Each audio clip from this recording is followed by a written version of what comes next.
What's going on, guys? For those of you that are new to the channel, my name is Ty, and today in this video, I'm going to be ranking every single Indiana Jones film from worst to best. Now listen, I just got a brand new haircut, I'm feeling fresh, and I'm feeling like I'm ready to go because I just watched through this entire series over the past 2 weeks or so. A goal of mine for this year is to watch through film series that honestly I haven't really seen. I've only seen like 2 Indiana Jones films out of the 5, so yeah, this year I'm going to be watching a bunch of different series. I believe that next I'm going to be watching the Daniel Craig Bond films and ranking them as well. So if you guys want to stick around and see that, maybe click subscribe, maybe stick around on the channel, but always talking movies here, of course, regardless. But today, we are focusing on Indiana Jones. Again, I've seen some of these movies for the first time. Some of them I had to rewatch just to kind of get my thoughts fresh, but I did just watch all 5. My thoughts are super crispy, and yeah, let's just get right into this ranking. Coming in 5th place, which unfortunately is last place, is going to easily, for me, be Indiana Jones and the Dial of Destiny. Now, I watched this movie 2 years ago now in theaters. I can't believe it's not last year because it's not 2024 anymore. But I've got to say, I enjoyed it on my first watch,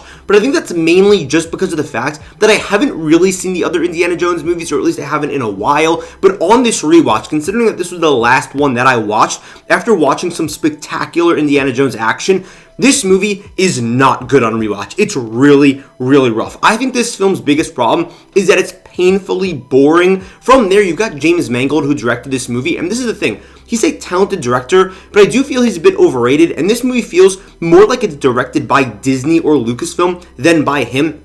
From there, Harrison Ford is honestly just too old to be doing another Indiana Jones movie. He can't have that much action, and even some of the action feels super unbelievable. This movie is CGI'd to death. Every single Indiana Jones movie is basically right around 2 hours, or maybe 2 hours and 10 minutes. For some reason, this one's like 2 hours and 40 minutes, and you really feel the runtime. The intro sequence where, like, they de-age Harrison Ford and we're kind of seeing the past is kind of interesting, but the rest of the movie is a drag to get through. And one thing that really bothers me is that I like that, and I don't want to spoil this for the future of my ranking here, but I like in Kingdom of the Crystal Skull when they kind of started to tease the idea that, Indiana Jones, he's a little bit older now. He wasn't super old. He was like 15 or 20 years older than he was, like around 55, but he could still move, you know what I mean? He was still like a grown-ass man.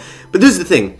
They make it like he is just some washed loser in this film, and it bothers me because everyone's just talking down to him, and I don't want to see this hero that I've grown to love, talking about my own personal experience over the course of like 2 weeks, just get dogged on by Phoebe Waller-Bridge's character. I think she's a great actress, but she is just insufferable in this movie. From there, the villain with Mads Mikkelsen.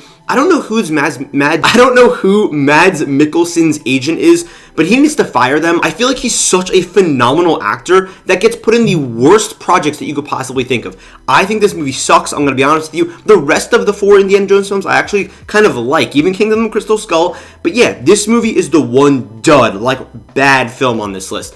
Coming in 4th place, though, is going to be Kingdom of the Crystal Skull. Now listen, this is a movie that I feel like there's been some revisionist history on because of the fact that Dial of Destiny was so bad that people went back and said, you know what, maybe Kingdom of the Crystal Skull wasn't actually that bad. And I've got to say, I don't think it's like too far behind the original series. Is it the same as that original trio? No, but I still think it's a really solid film, and it still has that Spielberg magic, because now we're getting into the top 4 that Spielberg directed, of course. He directed all 4 of these. Now listen, I'll be the first one to admit, again, like I just said, it's not as good as the original 3. I think it's pretty CGI heavy, not nearly as bad as Dial of Destiny, but it was just trying to go for something. I know that a lot of people don't like the alien aspect in here, but Indiana Jones has always been about being larger than life, so I really enjoyed that in this film. There's a lot of awesome set pieces. Spielberg, and this is going to be something that I'm going to mention for the rest of this video, so honestly, forgive me in advance. Spielberg's camera work is ridiculous. I think he's the best director that just works with a camera. His shots are spectacular. There's some shots in this movie where your breath's taken away. I think there's some believability problems in here where it's like, okay, I get it. Cate Blanchett is the villain, pretty awesome, and I get it. He survived a nuclear attack after going in a refrigerator. I get it. You got a Shia LaBeouf over here swinging on vines with monkeys, but I still think it's fun and I think it's enjoyable. It's like a solid 3.5 out of 5 for me. Dial of Destiny is like a 2 out of 5. I really don't like that movie. This one's like a solid 3.5 though. I think it's a pretty good movie. And yeah, Mutt, I like Shia LaBeouf in that role too, especially because it's him like in his prime right off of Transformers, right around that era. So I think it's a pretty good movie. Coming in third place, and I think that this is going to be a hot take, but again, it's just my own list, and I didn't really grow up with these movies. It's going to be Raiders of the Lost Ark. I know that some people say that Temple of Doom is the worst of the original trilogy. I really don't think it is. I think that technically Raiders is, but this is still a very good film. I give this movie a 4 out of 5. Raiders is truly special. It almost birthed a genre, and it really made Spielberg just form into the creative that he is today, of course, or that he's been for the past 50 years, basically. This is just such a wonderful adventure movie. That intro sequence is so iconic, of course, with Alfred Molina getting spiked through the head with the original traps. Gotta say, though, from start to finish, I just think it's really enjoyable. You get to know this mysterious character, Indiana Jones. You want to go on this exciting adventure with him and Marion. And this is the thing. I don't know if this is the most entertaining Indiana Jones movie. I think that at times, maybe it just drags here and there, but it's still a very good movie. Another thing worth mentioning is just how good that final sequence is. It's just awesome. There's nothing wrong with watching Indiana Jones just always fighting for what's right. So awesome. Our runner-up, and I know this is probably pretty surprising to some of you, but again, it's just my opinion as someone who's not really like a hardcore Indiana Jones fan. It's going to be Indiana Jones and the Temple of Doom.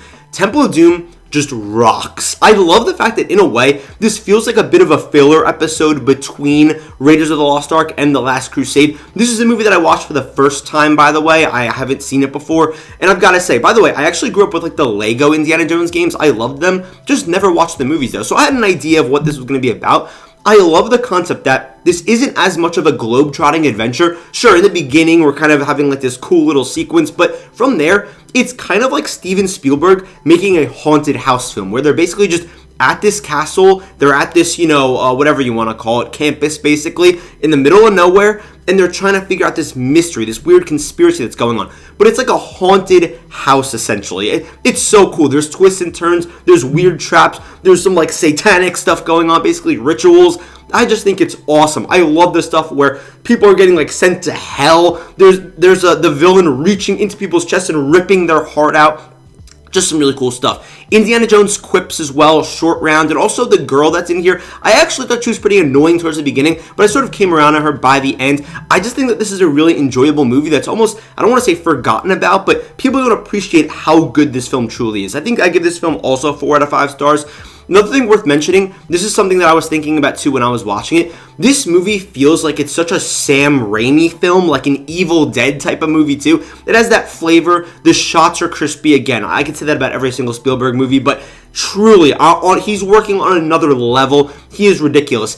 There is some stupid moments where like they jump out of a plane and they land with a raft that probably would kill them in real life. But either way, it's Indiana Jones, baby. He's the guy. It's super enjoyable. But to my surprise, coming in first place is going to be Indiana Jones and the Last Crusade. I want to start off by saying this. This is a 5 out of 5 movie for me. I went into this film kind of like, okay, I enjoyed the first 2 Indiana Jones movies. I think this third one, I heard it's really good. I think that this is going to be definitely an enjoyable film.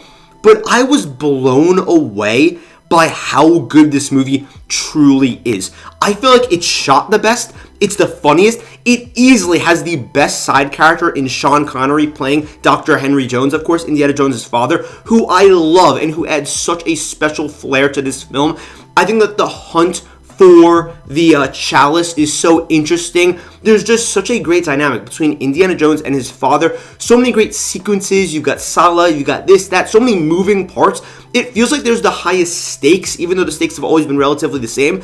And I love this movie. It's so fun. It's so thrilling. And I'd even say it's just whimsical. And again, kind of like how Spielberg always worked with George Lucas, I feel like this really has a Star Wars feel to where everything, like I just said, feels so whimsical, so fun. Like, come on, let's go on an adventure. That's the energy this movie captures, and I love it. And there's one thing I'd like to mention.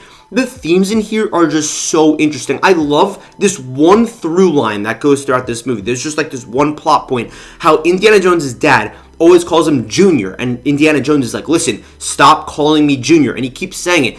Then, right at the end of the movie, when Indiana Jones is about to basically die, because he's just reaching for the chalice, his dad's holding him up. He's so engulfed in this need for this historical artifact, but it's going to cost his life. Indiana Jones' dad, Sean Connery, he looks at him and he goes, Indiana. He finally calls him by his real name, and that basically breaks him from the spell, and he looks up to his dad and he's like, you know what? That's not worth it. My life is more important than this historical artifact. That is so important to me. Hopefully, I explained that well enough if you haven't seen the film, but it's thrilling. It's thrilling. The blimp sequence is just so cool, and it just looks the slickest as well. I think it's also the best looking Indiana Jones film. It's just so great from start to finish. It's so interesting, and it is my favorite Indiana Jones film, and one of my favorite Spielbergs as well, which is saying a lot considering I'm a big Spielberg guy. That's going to just about wrap it up for my Indiana Jones ranking. Let me know what your ranking is down below in the comments, and if I'm crazy for putting Temple of Doom at second. Thank you guys so much for watching this video. I love you guys, and I'll see you in the next video.